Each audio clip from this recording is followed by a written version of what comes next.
Hello guys, চলে আসলাম বর্ডারের শেষ প্রান্ত।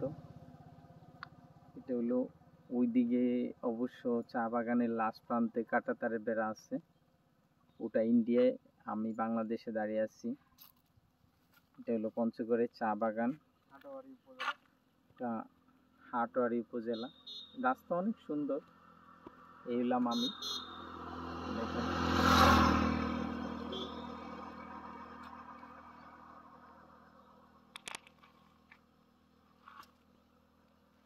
চা বাগানের ভিতরে যাইতেছি, একটু দেখেন।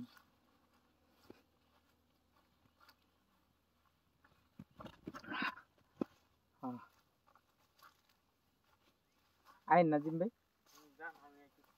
আমরা অবশ্য একদম বর্ডারের কাছাকাছি যাব। ওইদিকে কাঁটাতারের বেড়া আছে, একদম বরাবর সোজা, একদম সোজা। আর এগুলো চা বাগান।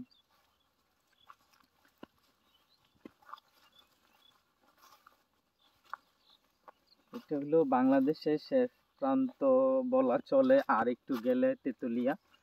আমি এখন আছি পঞ্চগড়ে। বিস্তর চা বাগান, এখানে বিশাল বড়। তো মানুষজন নাই, লোকজন নাই। আর এটা অবশ্য কাইটা নিয়ে গেছে গা, পাতা তেমন নাই, পাতা আবার নতুন করে গজাইতেছে।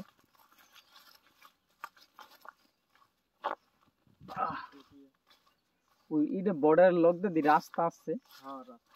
হ্যাঁ, ওই যে দেখেন, আমি অবশ্য জুম করে দেখাইতেছি আপনাদের, একদম বর্ডারের কাছে আছি। আমার থেকে হয়তো আর 2-3 মিনিট 4 মিনিট হাঁটলে একদম কাঁটাতারের বেড়া পাবো। এটি সব ব্যক্তি মালিকানা না নাজিম ভাই?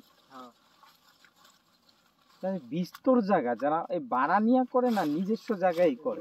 নিজস্ব জায়গা।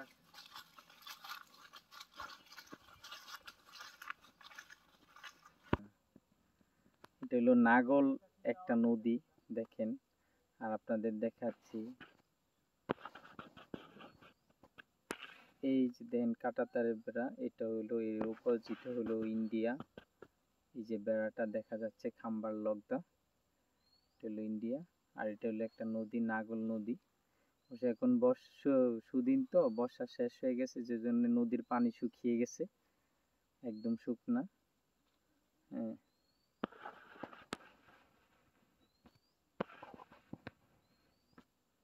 আর এই হলো চা বাগানটা। চা বাগানটা অনেক সুন্দর, দেখেন বিশাল বড়।